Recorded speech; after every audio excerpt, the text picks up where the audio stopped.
ওই শোনো, হ্যাঁ বলো। আমি তোমাকে অনেক ভালোবাসি।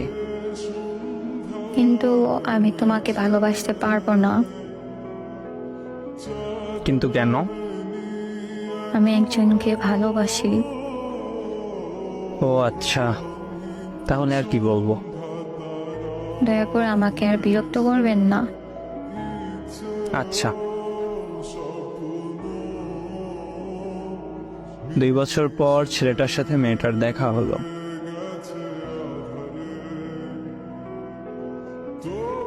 আরে তুমি ভালো আছো? চিনতে পারছো? চেনার তো কথা না। অনেক দিন পর দেখা, তাই না? হ্যাঁ, কেমন আছো? ভালোই আছি। তুমি কেমন আছো? ভালো। বিয়ে করেছো? না, তুমি করছো? না। আমি জানতাম কি জানতে? তুমি যাকে ভালোবাসো সে তোমাকে ছেড়ে যাবে, এটা আমি জানতাম। তুমি জানতে তখন বলোনি কেন? সরি, আমাদের গ্রামের বাড়ি চলে আসছিলাম। অভিমান করে চলে গিয়েছিলে? না, সবার উপর অভিমান খাটানো যায় না। এখনো ভালোবাসো আমাকে? জানি না, তবে তবে কি? এখন আর কারোর জন্য কষ্ট পাই না। আর অভিমান?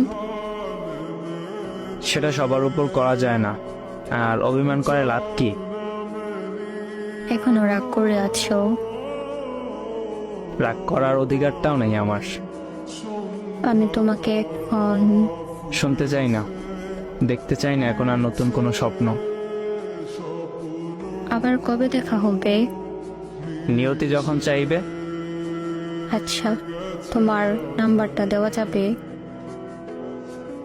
না, আমি তো ফোন ব্যবহার করি না। তবে তবে কি? আমার বাসার নাম্বারটা নিতে পারো। হ্যাঁ। আচ্ছা, ভালো থেকো। হ্যাঁ, তুমিও ভালো থেকো।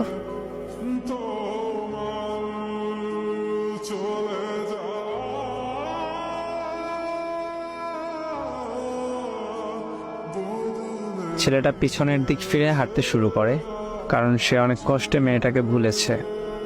সে আর নতুন করে কোনো কষ্ট পেতে চায় না। ছেলেটার যাওয়ার পথের দিক মেয়েটি তাকিয়ে থাকে, যদি একবার তার দিকে ফিরে তাকায়। কিন্তু ছেলেটা আর পিছনে তাকায় না, কারণ মেয়েটার চোখের পানি সে দেখতে চায় না। হেঁটে যেতে থাকে অজানা উদ্দেশ্যে। হেঁটে যেতে যেতে এক সময় মেয়েটির চোখের আড়াল হয়ে যায়। কিছুদিন পর মেয়েটি কল করলো ছেলেটার দেওয়া সেই নাম্বারে। কল করার পর আবিরের বাবা ধরে ফোনটি, জিজ্ঞেস করে, কে আপনি? তখন মেয়েটি বলে, আমি রিয়া। তখন আবিরের বাবা বলে, মামনি তুমি? আবিরের মুখে তোমার কথা অনেকবার শুনেছি, কেমন আছো মামনি? মেয়েটি বলে, ভালো, আপনি কেমন আছেন? আবিরের বাবা বলে, ভালো নাই মামনি। তখন মেয়েটি জিজ্ঞেস করে, কি হয়েছে আর আবির কোথায়?